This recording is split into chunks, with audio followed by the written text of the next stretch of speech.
Bueno, como dijimos, iniciamos esta serie de Discipular la Mente.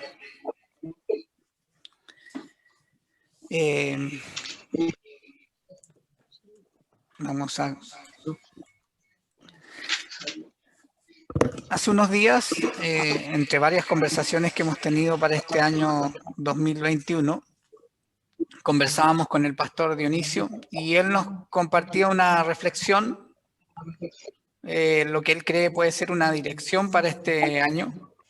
Y esa reflexión era esta, fue el 27 de diciembre, ¿no? La necesidad, nos compartía la necesidad de reevaluar, examinar los fundamentos y en base a eso, establecer y fortalecer las áreas que están bien y eliminar las que no están bien.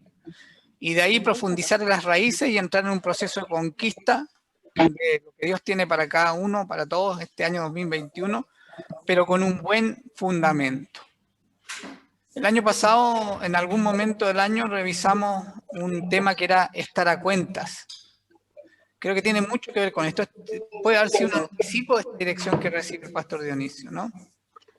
Conversando con un amigo que tiene un fuerte don profético, me hablaba de una visión que el Señor le había dado, que no voy a compartir todavía, que me parecía poco contradictoria con esto, no me cuadraba mucho, pero meditándolo, creo que son dos caras de la misma moneda, podríamos decir. Si efectivamente esa visión que recibió este amigo con don profético se va a cumplir este año, vamos a necesitar estar firmes en el fundamento. Necesitamos examinar esos fundamentos y fortalecerlos. Establecer una base sólida. Eliminar lo que no está correcto y afirmar lo que está bien. Por eso es importante esto que vamos a iniciar hoy, que tiene que ver con discipular nuestra mente. La mente es una parte fundamental de nuestro ser, parte del diseño de Dios, pero a veces funciona de manera automática o acorde a los hábitos que hemos adquirido. Vamos a ver una serie de palabras y aquí cuando yo les diga van a ir apareciendo los versículos, entonces les voy a pedir que los puedan leer, ¿ya? Yo primero voy a leer las palabras. Esta serie de palabras son utilizadas en una frase larga. Hay dos autores que se citan para ello, después los vamos a ver. Y tiene que ver con cómo se van encadenando ciertas conductas, ¿no? Para producir un efecto en la vida de las personas. La primera palabra es importante, tiene que ver con que hay un destino, hay un propósito, decimos nosotros en un contexto cristiano, ¿no? Las personas tenemos un destino, vamos en una dirección, no estamos flotando, no somos afectadas por las circunstancias, no solo nos ocurren cosas como al azar, todo tiene un diseño, tiene un orden, vivimos procesos, ¿no? Entonces es importante entender esto, hay un destino hacia el cual estamos encaminados. Nosotros sabemos que ese destino no lo construimos nosotros, sino que Dios nos ha dado un destino y un propósito. Para llegar a ese destino es necesario tener un carácter, formar un carácter, que éste sea desarrollado en nosotros. El carácter se forma a través de la adquisición de hábitos. Todos tenemos hábitos, hay cosas que hacemos de manera cotidiana, ya no hay que pensarlas mucho, las hacemos nomás. Algunas son buenas, otras no son tan buenas. Son cosas a las que nos hemos acostumbrado a hacer y que de algún modo están bastante relacionadas con el tipo de carácter que tenemos, las tendencias que tenemos en nuestra conducta. Los hábitos resultan de hacer cosas, de la acción. Los hábitos no resultan de pensamientos o deseos. Los hábitos se conforman a partir de lo que hacemos. Pero lo que hacemos muchas veces tiene su origen en deseos, en anhelos, aspiraciones, en cosas que están, podríamos decir, para ubicarlo en una parte de nuestra alma, en nuestro corazón. Y los deseos se alimentan se afirman, se instalan en nuestro corazón a partir de ideas o palabras, o sea, de nuestra mente. A veces es al revés, un deseo engendra palabras, un deseo engendra pensamientos, ¿no? Pero en general son las palabras las que generan emociones, deseos. Entonces tenemos una cadena aquí, ¿no? Que comienza con las palabras, las ideas o los pensamientos, ¿no? Y termina en un destino. Cuando no somos conscientes de toda esta serie, de esta cadena o eslabones o peldaños de un proceso, igual nos van a ocurrir, pero no los vamos a entender. No vamos a tener dominio propio. No vamos a tener un sentido de proceso, de seguir un camino, una senda. Entonces vamos a estar confundidos o nuestro ánimo va a ser fluctuante. Quiero que fundamentemos esto con la palabra y ahora entonces van a empezar a aparecer los versículos y me gustaría que ustedes lo puedan leer. Yo no voy a decir quién, pues ya saben quién, entonces cuando aparezca el versículo van a reconocer a quién le correspondió y lo lee, por favor.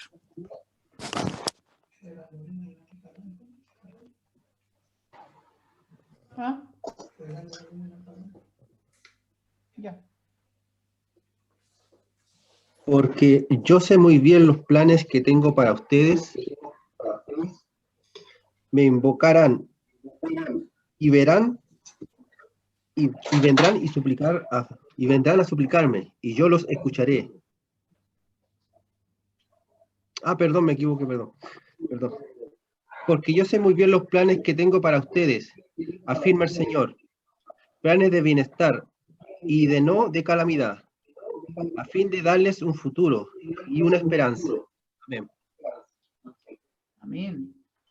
Quiero que después de que terminemos la palabra de hoy, ustedes puedan, quizás les voy a mandar al WhatsApp la imagen, ustedes pueden en la semana meditar sobre este proceso de paso a paso, ¿no? De cómo las ideas producen deseos, acciones, hábitos, forman un carácter y determinan un destino.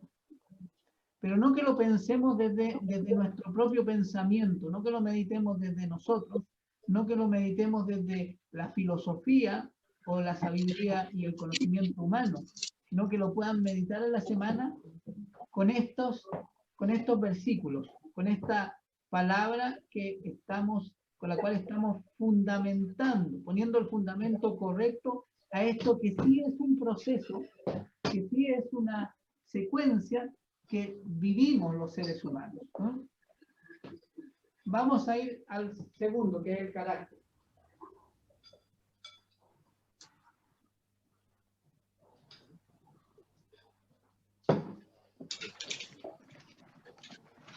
Dice, mas el fruto del Espíritu es amor, gozo, paz, paciencia, benignidad, bondad, fe, mansedumbre, templanza. Contra tales cosas no hay ley.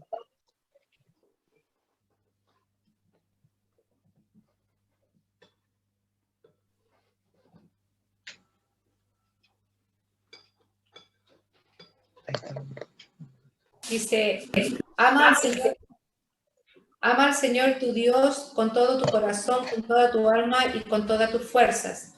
Debes comprometerte con todo tu ser a cumplir cada uno de estos mandatos que hoy te entrego. Repíteselo a tus hijos una y otra vez. Habla de ellos en tus conversaciones cuando estés en tu casa y cuando vayas por el camino, cuando te acuestes y cuando te levantes. Átalos a tus manos y llévalos sobre la frente como un recordatorio. Escríbelos en los marcos de la entrada de tu casa y sobre las puertas de la ciudad.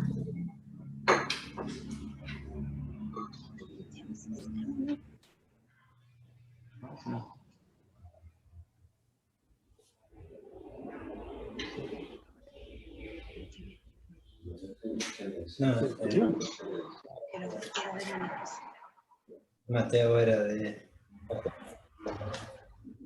amigo. Es de Pedro. Sí. Todo el que escucha mi enseñanza y la sigue es sabio, como la persona que construye su casa sobre una roca sólida. Amén.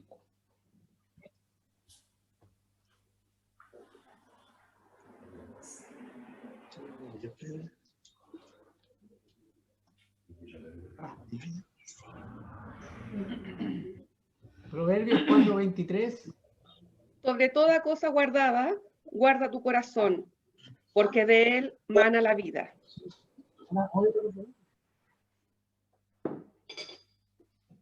Las palabras de mi boca y meditación de mi corazón sean de tu agrado, oh Señor, mi roca y mi redentor. Bien. Tenemos entonces ahora un fundamento bíblico. Tenemos, no hemos terminado, los que tienen la otra palabra, no es que nos hayamos saltado, así que esperen porque ya les va a tocar.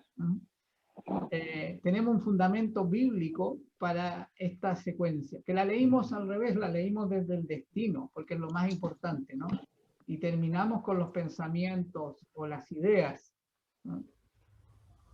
La secuencia, en realidad, cuando vamos a la cita original, uno de los autores que se menciona para esta secuencia es Ralph Waldo Emerson. En esa cita de Emerson no está la palabra deseo.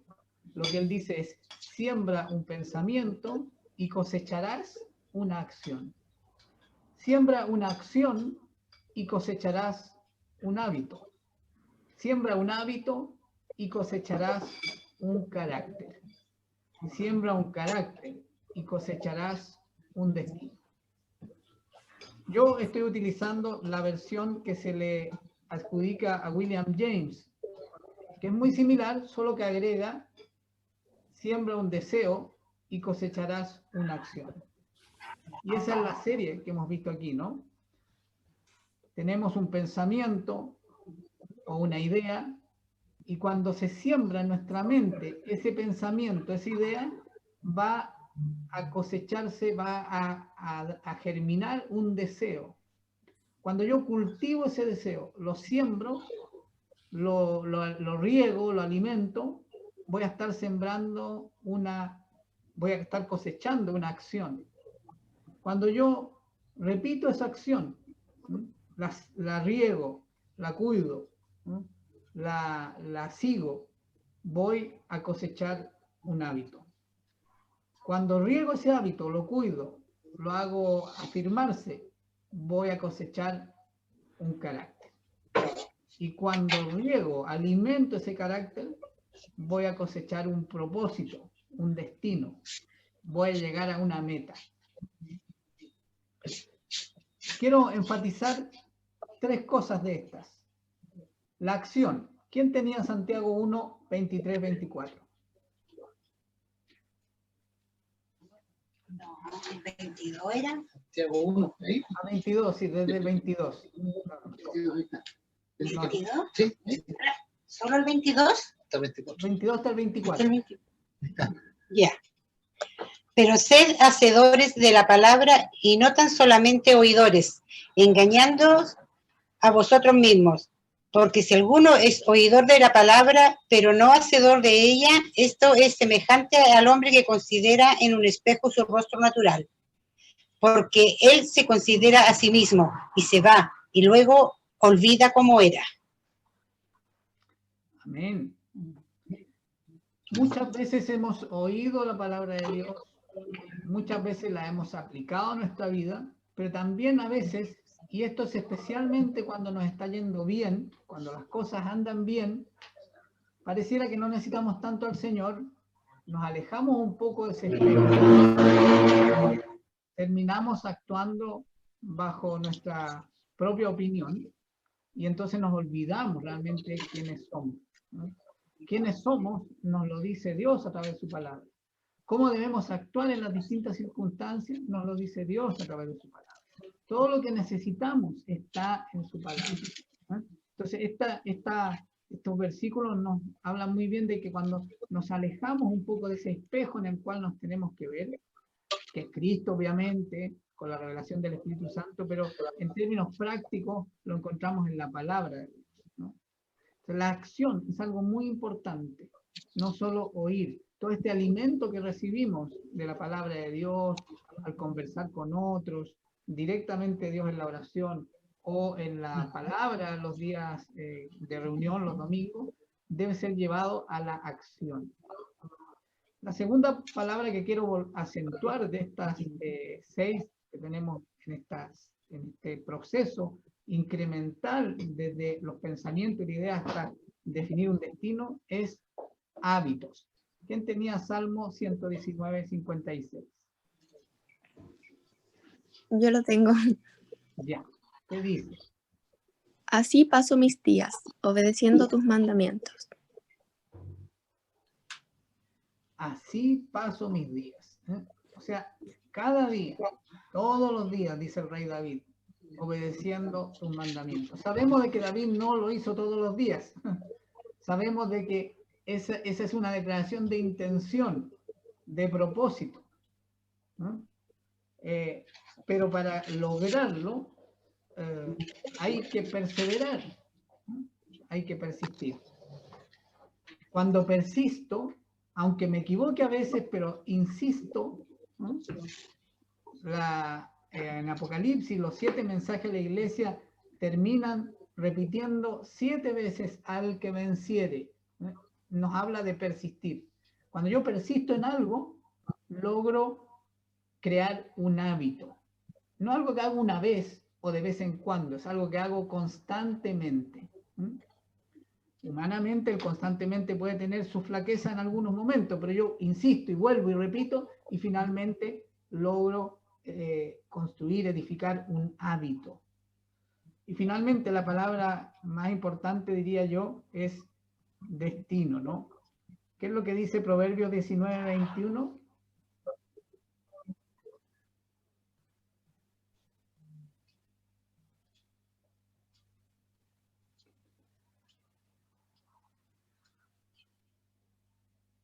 ¿Eso tenía Silvia?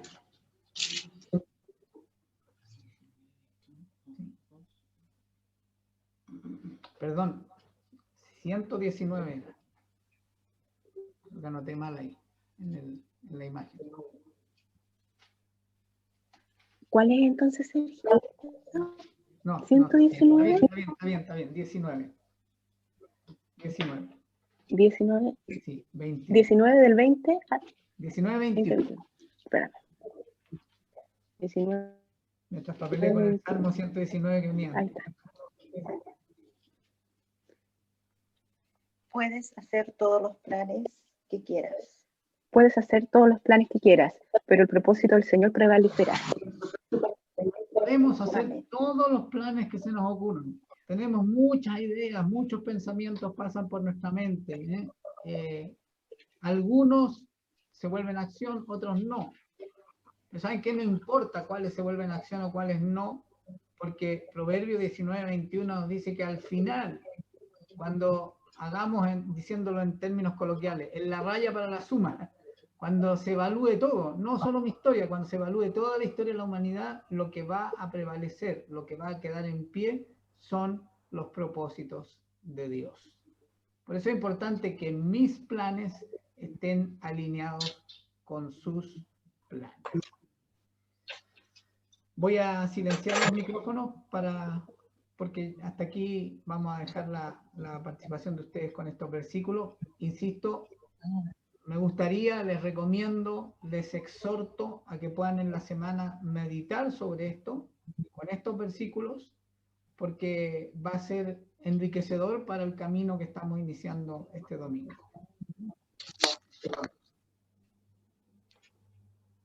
Ok.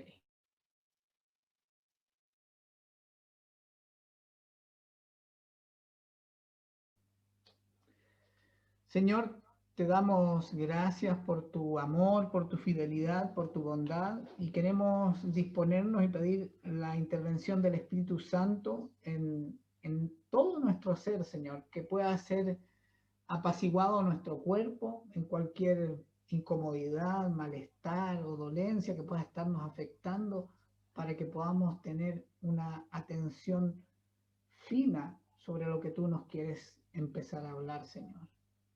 Queremos pedir que el Espíritu Santo también traiga revelación, no solo conocimiento y entendimiento natural de lo que hemos empezado a recibir, que tú nos estás impartiendo a partir de hoy, Señor. Queremos verdaderamente disipular nuestra mente. Y lo digo primeramente para mí, pero para todos nosotros. Te damos gracias, papá, porque necesitamos enfocarnos de la manera correcta. Necesitamos los filtros útiles, efectivos, necesarios para entender, para poder transitar este proceso, Señor, en que nuestros pensamientos engendren deseos, acciones alineadas con tu voluntad, que se conviertan en hábitos, en una disciplina espiritual, para que tengamos el carácter que tú diseñaste para nosotros, con el ejemplo de tu Hijo Jesucristo, hasta que todos alcancemos la estatura de ese varón perfecto. Y se cumpla en nosotros el propósito que tú pusiste para nuestras vidas. Amén. En el nombre de tu Hijo Jesucristo. Amén.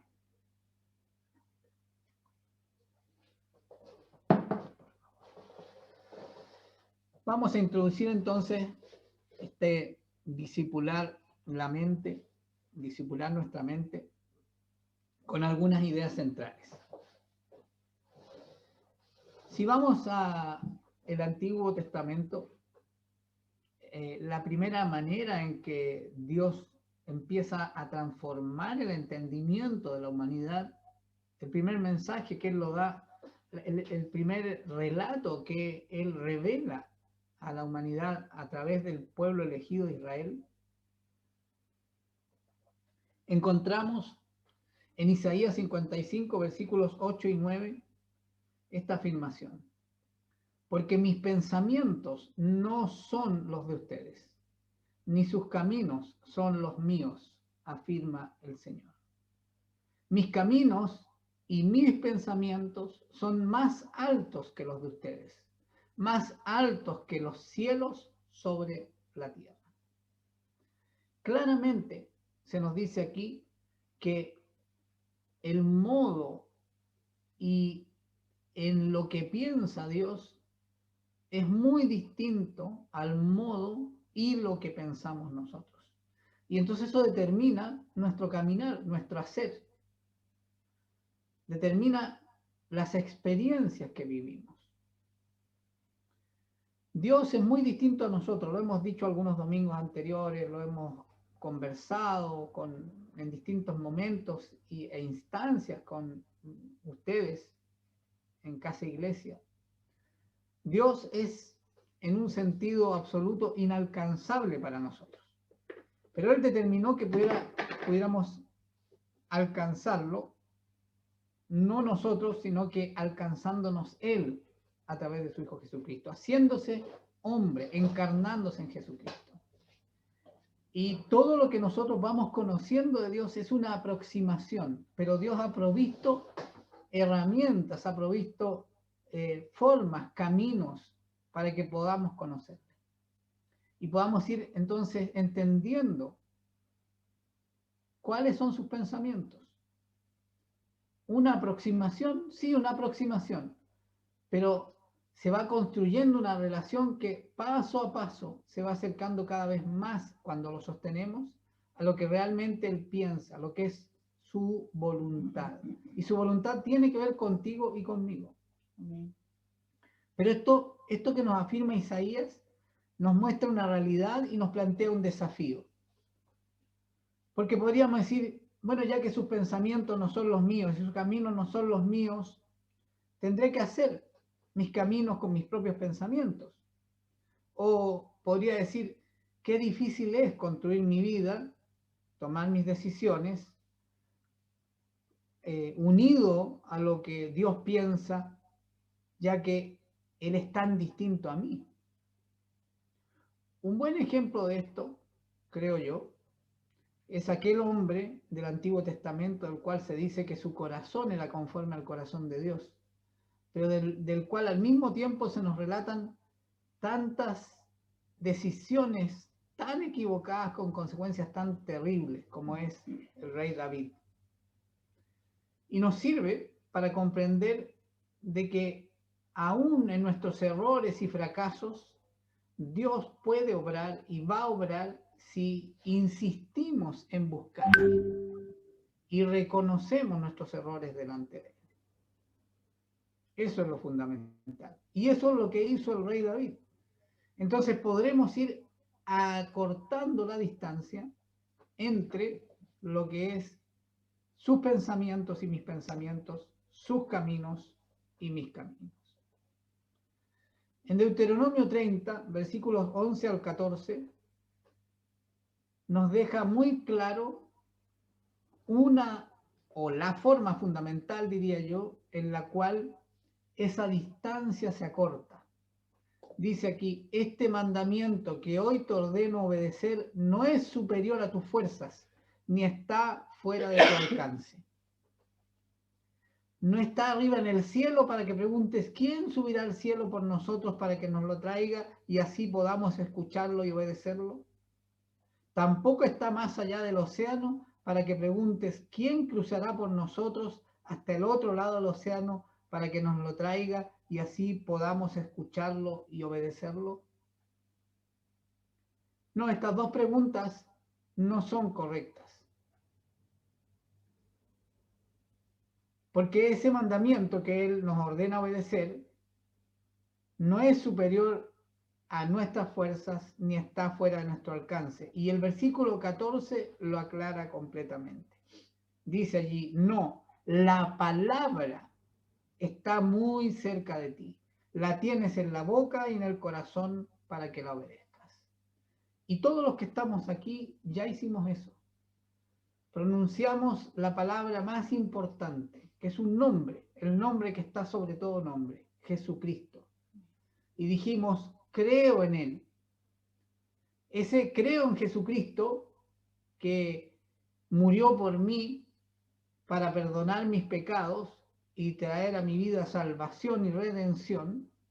Eso que dije el día que me bauticé delante de testigos significativos para mí, eso fue el primer paso y fundamental para cumplir esto de la palabra está muy cerca de ti. La tienes en la boca y en el corazón, porque dice la misma palabra. Con el corazón creemos para justicia y con la boca declaramos para salvación. De allí en adelante se inicia un camino en el cual el consejo de Dios es no solo ser oidores, sino que hacedores de su palabra. Eso no es otra cosa. No es tan terrible esto de para que la obedezcas. Claro que debo obedecerla cuando entiendo que es un consejo sabio y es una palabra de bendición, porque la voluntad de Dios, que es su palabra, ya revelada para nosotros, entendible para nosotros, no una palabra absurda. Para nosotros no tiene sentido esa frase de creemos en un Dios o creemos en un libro que reveló ese Dios en el que creemos, en el cual hablan las serpientes, como dicen algunos, ¿no? En tono de burla. Nosotros entendemos lo que significa la palabra de Dios. Y entendemos que su voluntad es agradable y perfecta. Por eso es bueno obedecerla. Decíamos entonces que qué hombre refleja bien esta condición de, aún en los errores y caídas, perseverar para que los pensamientos de Dios y los caminos de Dios se aproximen mucho más a lo que son nuestros pensamientos y caminos. ¿Cuál era ese hombre que buscaba de oír de Dios y se afirmaba en su palabra? Bueno, la conocida en aquella época del rey David. Por eso recurrimos a este Salmo 19:14, cuyo autor es David, para entender cuánto él y cómo entendió que debía vivir su vida. Y nos dice algo importante para este llamamiento que estamos iniciando hoy de disipular nuestra mente. ¿Qué es lo que le dijo David a su propia alma y a su mente? Sean pues aceptables ante ti mis palabras y mis pensamientos, oh Señor. Roca mía, el fundamento firme, ¿no? Y redentor mío, quien me transforma, quien pagó un alto precio por mí, su Hijo Jesucristo, para que fuera libre de las trampas del pecado, entre otras cosas, las trampas en mi mente, en mis pensamientos. Por eso yo necesito disipular, transformar mi mente para poder estar alineado con los pensamientos de Dios y seguir las sendas de Dios. ¿Quién dice esto? El rey David, quien tenía estas luchas, ¿no? Como nosotros tenemos luchas. Mire, esto de lo cual estamos hablando hoy es un desafío porque no lo tenemos resuelto. Pero si nos dedicamos a la tarea de disipular nuestra mente, avanzaremos día con día.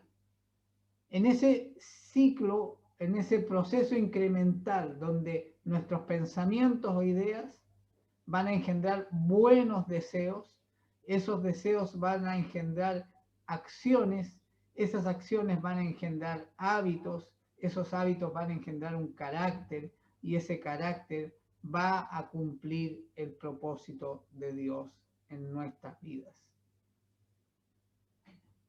Romanos 7, 19 al 20 recoge esa realidad de la cual David hablaba, cuando él decía, quiero que mis pensamientos sean agradables a ti, como mis palabras sean agradables a ti. Reconocía que a veces no lo eran, y ahí pedía perdón, y volvía a la senda. Cuando se salía de la senda correcta, del trazado de Dios, pedía perdón y volvía. Y cuando él no se había dado cuenta, Dios que es fiel, le enviaba a alguien, como lo hizo con el profeta Natán, para que él recapacitara y volviera a la senda que Dios le había trazado. Pablo, en el capítulo 7 de Romanos, versículos 19 y 20, reconoce esta realidad, que te afecta a ti y me afecta a mí. Dios sabe las cosas que nos afectan. Dios nos conoce. Dios conoce nuestra condición, pero ha entregado las herramientas, la guía y la ayuda, la obra fundamental de Jesucristo y la presencia activa del Espíritu Santo en nuestras vidas. Allí dice, de hecho, no hago el bien que quiero, sino el mal que no quiero. Y si hago lo que no quiero, ya no soy yo quien lo hace, sino el pecado que habita en mí.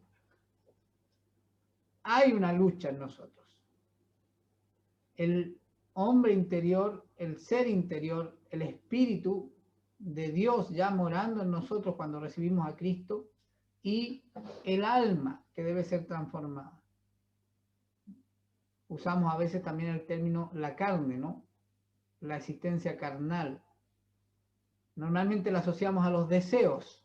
Ahí estaba en esa serie de palabras que hemos comenzado a explorar hoy. Los deseos asociados también a pensamientos. Hay una lucha entre lo que pienso, lo que hago, lo que deseo y lo que termino haciendo. Los hábitos que tenía en mi antigua naturaleza, los hábitos que debiera tener, que he empezado a adquirir Dios mediante en esta nueva naturaleza. Recuerden, todas las cosas han sido hechas nuevas, lo viejo ha quedado atrás y todo ha sido hecho nuevo mediante Jesucristo. Pero hay una lucha. Por eso yo necesito disipular mi mente. Ahí parte todo, en los pensamientos, en una fuerte ligadura, a veces perversa, nefasta, con el corazón, los deseos. Continúa Romanos 7, versículos 21 al 24, diciendo, así que descubro esta ley. Miren, es una ley, esto es imbatible. Como ley yo no lo puedo transformar, aunque Dios está sobre eso. Que cuando quiero hacer el bien, me acompaña el mal. Porque en lo íntimo de mi ser, en ese espíritu interior, ¿no?, me deleito en la ley de Dios.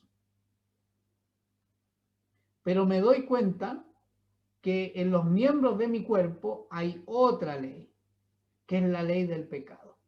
Esta ley lucha contra la ley de mi mente y me tiene cautivo. He aquí en la palabra de Dios otra razón por la cual yo debo disipular mi mente. Hay una ley en la mente, hay una ley del pecado, hay tantas leyes luchando aquí, pero sabemos que hay algo superior, que es el amor de Dios, su fidelidad. Pues Él inició una obra en ti y en mí, y Él la va a terminar. ¿Qué debo hacer yo? Sujetarme, disciplinarme, adquirir hábitos. Versículo 24. Soy un pobre miserable. Suena a David, ¿no? Pero es Pablo. Soy un pobre miserable. ¿Quién me librará de este cuerpo mortal?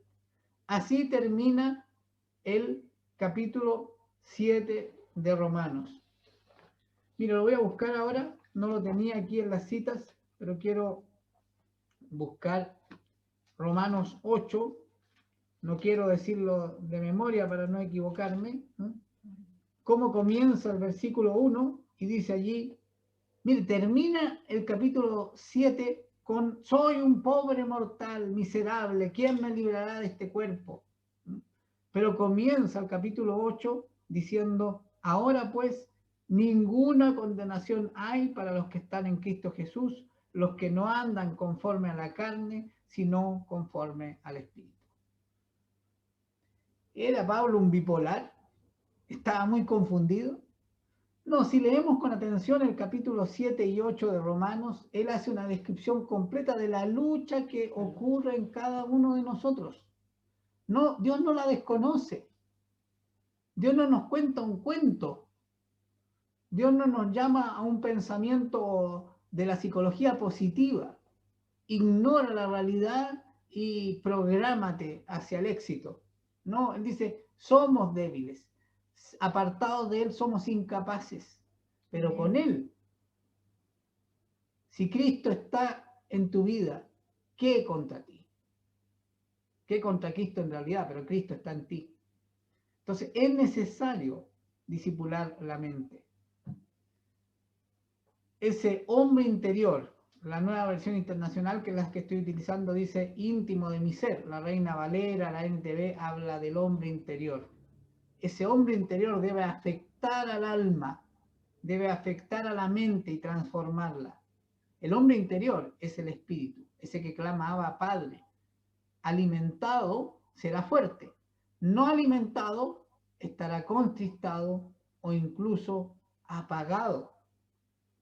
Segunda Corintios 7, versículo 1 dice, como tenemos estas promesas, queridos hermanos, purifiquémonos de todo lo que contamina el cuerpo y el espíritu, para completar en el temor de Dios la obra de nuestra santificación.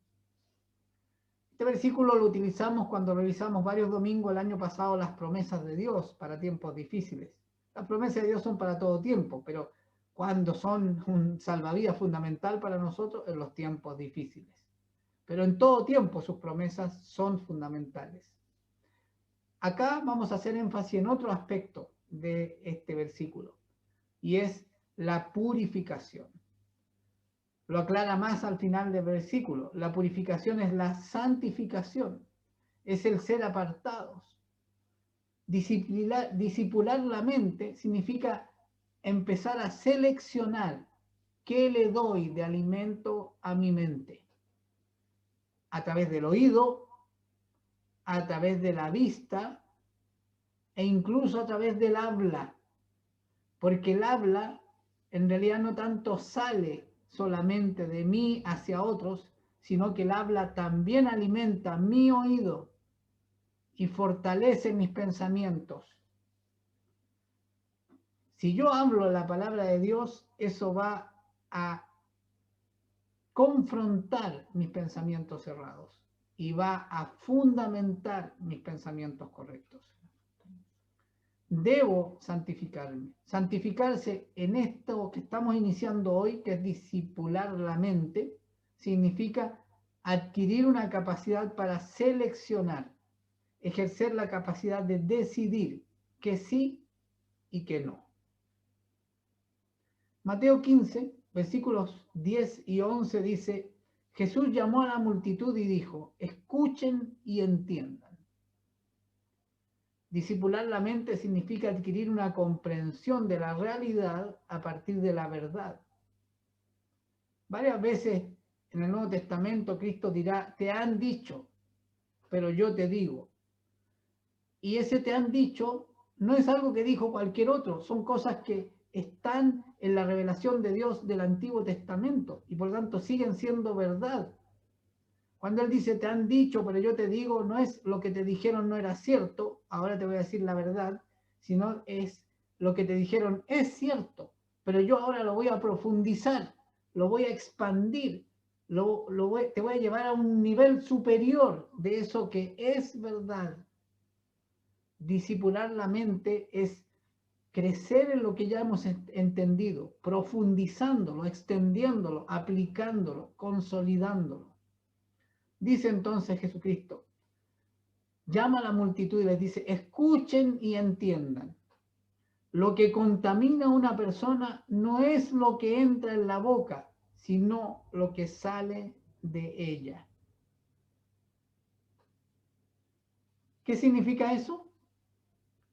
¿Cómo partía esta secuencia, estos peldaños, estos pasos de un proceso que nos lleva al propósito y destino? Partía con los pensamientos, que se expresan en palabras.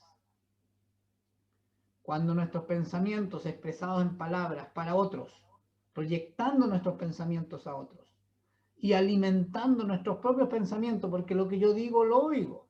O sea, creo que alguien que no oye sus propias palabras es un necio. Estoy asumiendo de que no somos necios, que no oímos lo que decimos. Somos conscientes de lo que decimos. Y entonces decimos cosas normalmente que realmente pensamos. Aquí hay un problema, parece. La sociedad actual nos ha llevado en general a cuidarnos de los demás. Entonces no siempre decimos lo que pensamos o no lo decimos como lo que pensamos, como lo pensamos. Lo maquillamos un poco o sencillamente mentimos. No es con mala intención, es para protegernos, es para cuidarnos, porque hay mucha desconfianza en las relaciones hoy. Chile es uno de los países con más alto porcentaje de desconfianza dentro de los países con los cuales se mide, que son los de la OCDE, la Organización Mundial de Comercio, porque claro, el parámetro en Chile valórico es económico, una sociedad neoliberal, desconfiada. Las encuestas dicen que ya no confiamos en nada, entonces, claro, no decimos las cosas sinceramente. Había un intelectual chileno ya fallecido que decía que los chilenos hablamos medias palabras, para que así después podamos decir, no dijimos eso, y acomodarnos y jugar con las palabras. Lo que contamina no es lo que entra, es lo que sale de nuestra boca. Discipular la mente tiene que ver con cuidar nuestro hablar. Y fíjense, esto tiene una implicancia respecto a los demás, cuidar lo que le decimos a los demás, pero hoy quiero enfocarme en la importancia que tiene para mí mismo. Lo que yo digo alimenta lo que yo pienso. Y si lo que pienso es incorrecto, no me va a hacer bien. Me tomo de lo que compartió Victoria hace un rato atrás. Si nosotros hubiéramos, y por eso no hablamos mucho de lo que estaba ocurriendo, hablamos lo justo y necesario, con el propósito correcto. Cuando uno habla a veces las cosas para que venga otro y le diga, oh, y lo apapache, y le diga, pucha, qué pena, qué terrible lo que estás viviendo, ¿no? Y empezar a alimentar todas las palabras y conocimiento que tenemos de lo que sabemos de esa palabra que empieza con C, que hoy no quiero pronunciar, y lo hago a propósito, porque no quiero darle lugar, porque eso ya no está, eso ya se disolvió.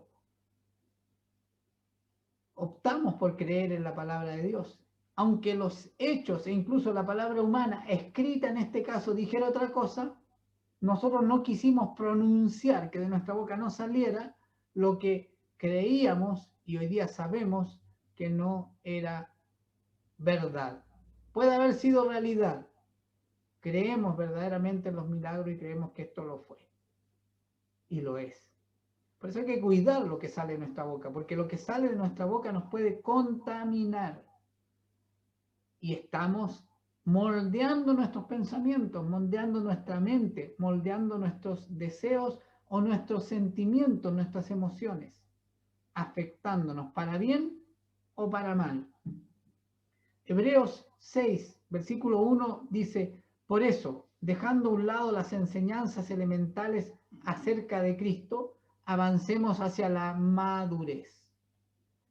Discipular nuestra mente es un llamado a crecer a un nivel espiritual mayor. Madurar para dar frutos. Necesitamos dar frutos. No es esto para enriquecer a la iglesia, no es esto para sentirnos más orgullosos, es para estar más firmes, para estar más sólidos, más fuertes.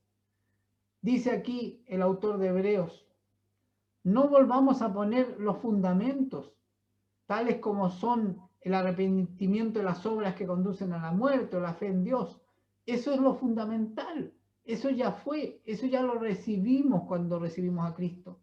¿Por qué estar volviendo a eso cada vez que tenemos una circunstancia adversa? No, no seamos inmaduros, no hay que volver a lo primero, hay que ir más allá, hay que crecer. El libro de Hebreos nos invita a crecer en la dimensión espiritual, que es la dimensión de la fe, y dejar atrás la dimensión natural, lo que nos pasa, lo que vemos, lo que oímos en la vida natural, sujetarlo a la fe espiritual, empezar a vivir la vida espiritual. Para eso necesitamos discipular nuestra mente.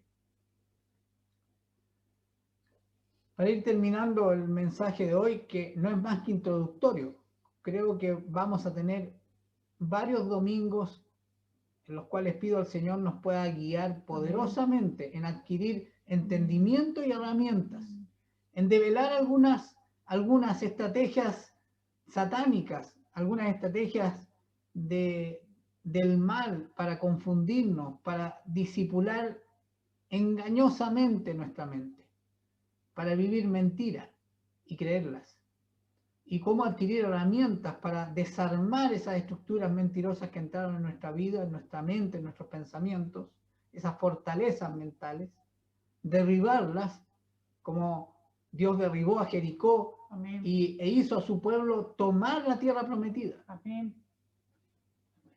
Discipular la mente.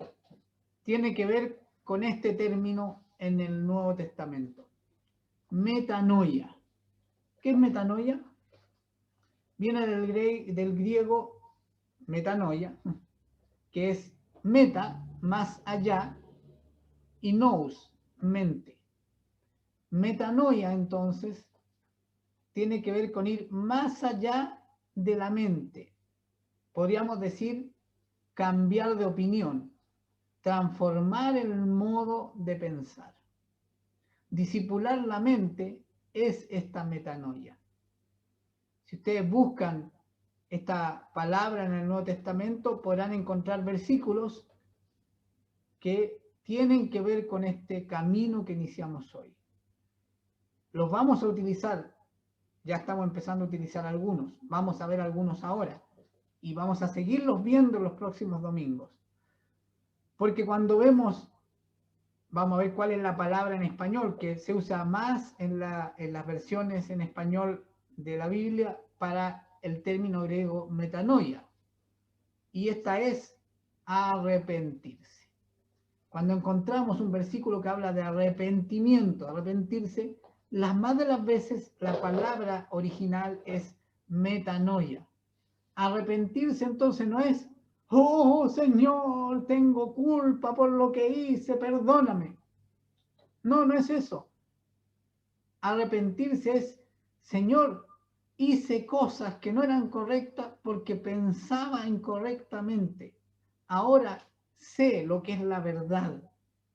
Empiezo a pensar correctamente y voy a actuar acorde a esa verdad.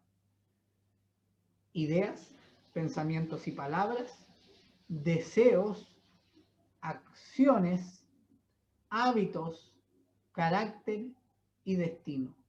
Dios inició un proceso en ti y en mí. con ese primer paso de arrepentimiento. Cambió mi modo de pensar. ¿Cómo cambió? Sí hay Dios. Oh, Señor, hay Dios y eres tú.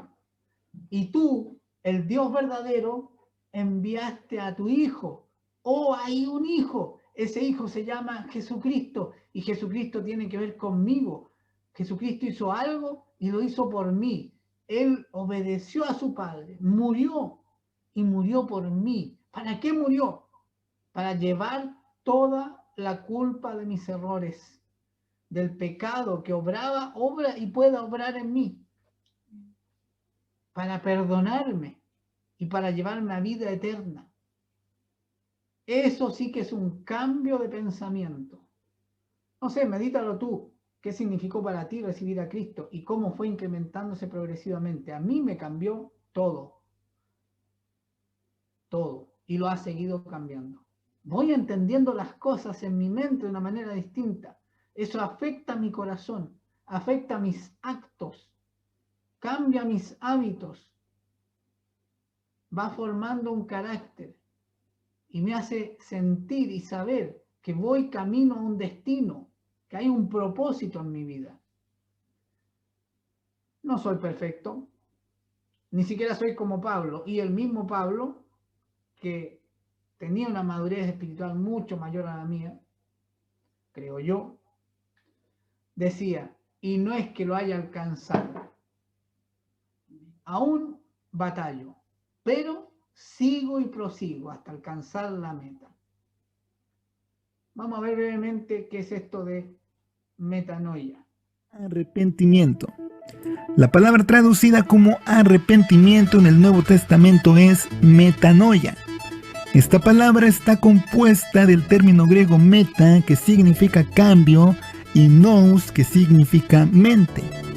Cabe mencionar que la palabra meta que encontramos en metanoia es la misma que encontramos en la palabra de metamorfosis, que quiere decir cambio de forma o transformación. El término meta también tiene el significado de después de o más allá de, como es en el caso de metafísica, que es más allá de lo físico, o metáfora, que es hablar más allá del significado literal de la palabra. La segunda palabra que conforma metanoia es el término nous, que significa mente, entendimiento o razón. Por consiguiente, la palabra metanoia tiene que ver con un cambio o transformación de la mente.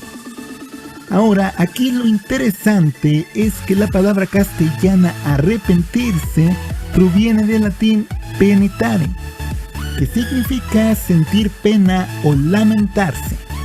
Esto explicaría la gran diferencia que existe entre el arrepentimiento bíblico con la palabra arrepentimiento que comúnmente usamos. Así que cuando en el cristianismo usamos la palabra arrepentirse, no nos referimos a llorar o a estar tristes o a que solo nos remuerda la conciencia, sino a tener un cambio en nuestra vida. Es por eso que decimos que si no has cambiado es que quizás no te has arrepentido.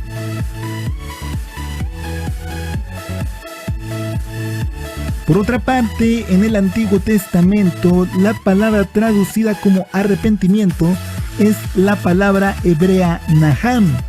Esta palabra, aparte de significar arrepentirse, también tiene el significado de lamentarse o compadecerse. En algunas versiones de la Biblia, naham se traduce por renunciar, cambiar de parecer, retractarse, desistir o simplemente arrepentirse.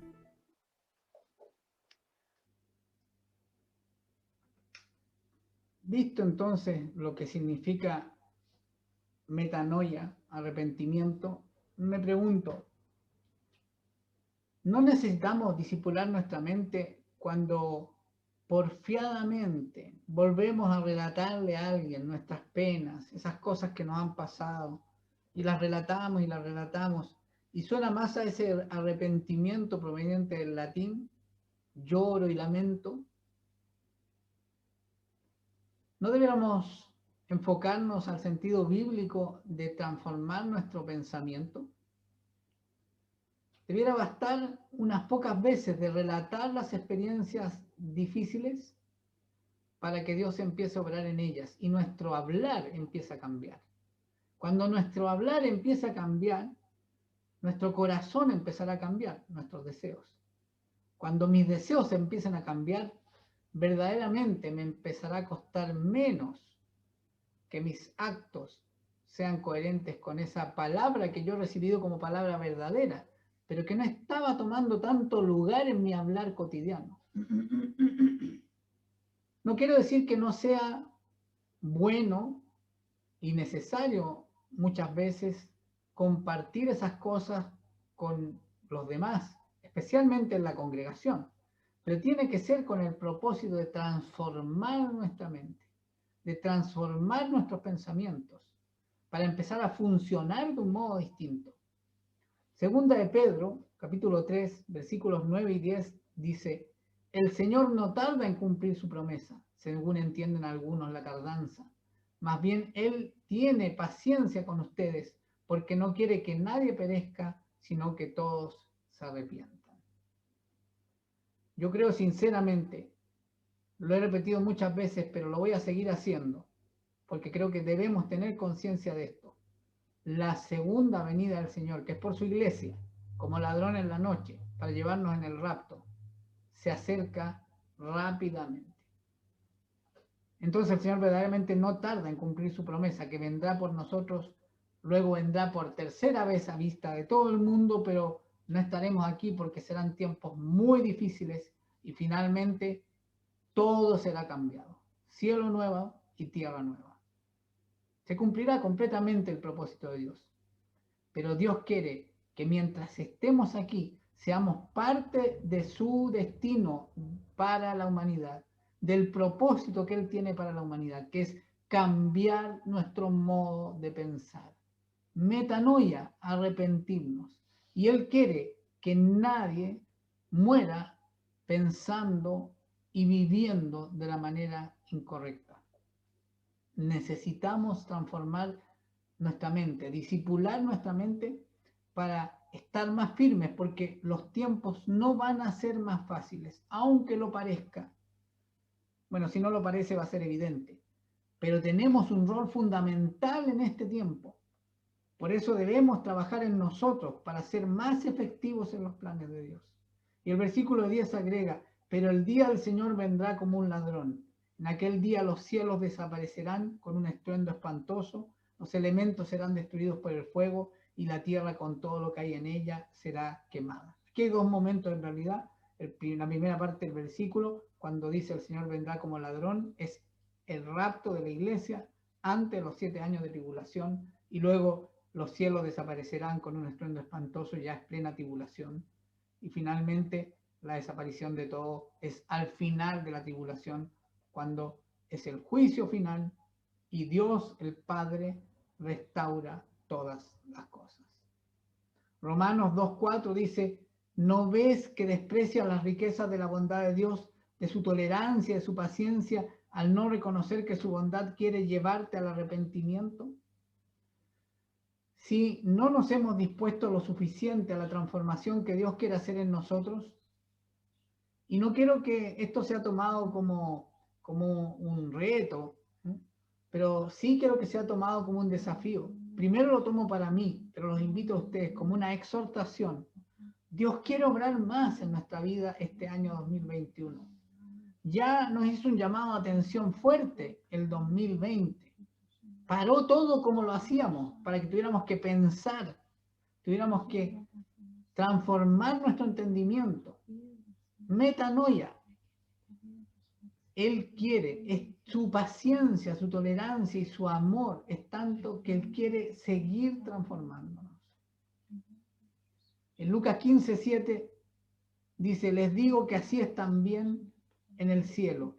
Habrá más alegría por un solo pecador que transforma su modo de pensar que por 99 justos que viven como si fuera, pero en realidad no se están dejando transformar por la obra de Dios, especialmente a través del Espíritu Santo. Mateo 3, versículos 7 al 10, agrega: Pero al ver que muchos fariseos y saduceos llegaban donde él estaba bautizando, este es Juan el Bautista, les advirtió: camada de víboras, ¿quién les dijo que podrán escapar del castigo que se acerca? Produzcan frutos que demuestren arrepentimiento. Si no nos dejamos transformar en la medida que Dios quiere obrar en nuestras vidas, siempre Él quiere obrar en nuestras vidas, corremos el riesgo de no producir frutos. Y no solo para los demás, para nuestro propio crecimiento espiritual. Y nos volvemos religiosos, como estos fariseos a los cuales Juan el Bautista, yendo ellos a bautizarse con él, les dice: no sean hipócritas. No es un acto externo lo que Dios quiere, sino que quiere una transformación interna. No piensen que podrán alegar: tenemos a Abraham por padre. Sería como decir, no pensemos que ante la pregunta de Dios, ¿por qué no te has dejado transformar más?, le digamos: pero si ya recibí a Cristo, ya estoy en la iglesia. Porque les digo que aún de estas piedras Dios es capaz de darle hijos a Abraham. O sea, en la medida que se acerque el tiempo final y la segunda venida de Cristo, Dios va a obrar poderosamente con el Espíritu Santo, transformando rápidamente y completamente a personas que no creeríamos. Y entonces que no seamos avergonzados porque no nos hemos dejado transformar lo suficiente para ir delante de ellos y que ellos nos sobrepasen en la carrera hacia la meta del galardón perfecto. La advertencia: el hacha ya está puesta a la raíz de los árboles. La semana pasada hablábamos de árboles con raíces firmes, cerca de aguas, que dan fruto. El que no da fruto será cortado y arrojado al fuego. Romanos 12:2, con esto ya terminando, nos invita a no dejarnos tomar la forma de la sociedad en el tiempo que nos ha tocado vivir, sino a tomar la forma que Dios quiere que tomemos. No nos amoldemos al mundo actual, sino que seamos metamorfoseados, transformemos nuestra forma. ¿Mediante qué? Mediante la metanoia, un cambio de pensamiento, mediante la renovación de nuestra mente. ¿Y cuál será el fruto de eso? Debemos dar fruto, ¿no? A eso estamos siendo invitados. ¿Cuál es el fruto de mentorear, de discipular nuestra mente, de transformar nuestro modo de pensar? Podremos conocer la voluntad de Dios, la cual es agradable y perfecta. 2 Corintios 7, 9 y 10 dice: Pablo le escribe a la iglesia de Corinto, una iglesia que él fundó, a la cual mentoreó, pastoreó, a la cual les mostró la verdad, pero que se ha desviado un poco, quizás se ha sentido cómoda, se ha dejado de esforzar en el crecimiento espiritual, y le dice: ahora me alegro, no porque se hayan entristecido, porque él les escribió diciéndole, desafiándolo, exhortándolo a enfrentar ciertas debilidades, dice, sino porque su tristeza los llevó al arrepentimiento. El sentido bíblico del arrepentimiento no es tristeza, no es sentirse reprendido por Dios, sino que sentirse exhortado a cambiar el modo de pensar. Ustedes se entristecieron tal como Dios lo quiere, de modo que nosotros de ninguna manera los hemos perjudicado. La tristeza que proviene de Dios produce el arrepentimiento que lleva a la salvación, de la cual no hay que arrepentirse, mientras que la tristeza del mundo produce la muerte. Quiero que este mensaje que comenzamos este domingo y que seguiremos los próximos domingos, sí nos confronte, sí nos haga ver en qué estamos mal, a qué le hemos dado lugar en nuestra mente y en nuestra vida, que debemos sacar, erradicar para ser transformados. Sí quiero y le pido a Dios que nos confronte en esto, a todos, de manera que cuando venga la confrontación del mundo, no seamos confundidos, no seamos agobiados, no seamos entristecidos. Y menos aún, que la verdad de Dios nos entristezca, nos haga sentir mal. Porque cuando Dios nos habla, sea a través de hermanos, de pastores, o directamente a través de su palabra, la oración, o como Él lo determine, no es para entristecernos, sino que es para animarnos y transformarnos. terminamos con un formidable ejemplo de transformación. En Hechos 9, versículos 1 al 19, está el relato de el cambio absoluto de Saulo a Pablo. Con este video terminamos y voy a dejar en el chat y en el WhatsApp un link a un pequeño cuestionario. Les quiero pedir que idealmente no dejen pasar el día de hoy y en algún momento lo respondan, porque con esa información vamos a trabajar en términos prácticos, no individuales. La información no va a ser trabajada con el nombre de cada uno, ¿no? La información la vamos a trabajar como datos del conjunto de quienes integramos la casa iglesia. Pero para el próximo, para poder abordar lo que queremos abordar en los próximos domingos, necesito que puedan responder esa encuesta, que va a quedar el link activo, y cuando no lo hacemos luego, ya después queda para el último momento, entonces que lo puedan hacer el día de hoy. Va a quedar tanto aquí como en el WhatsApp.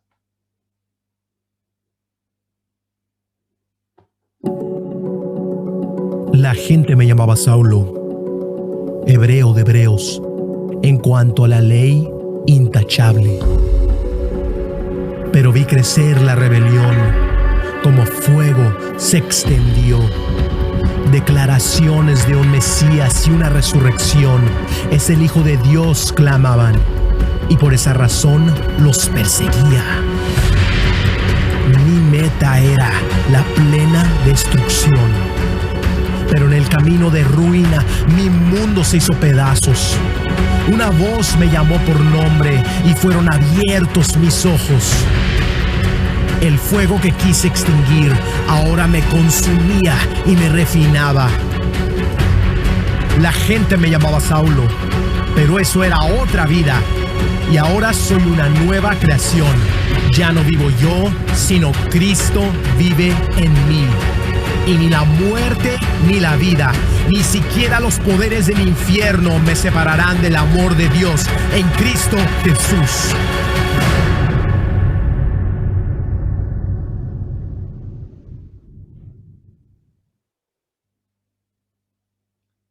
¿Con qué alimentas tu mente?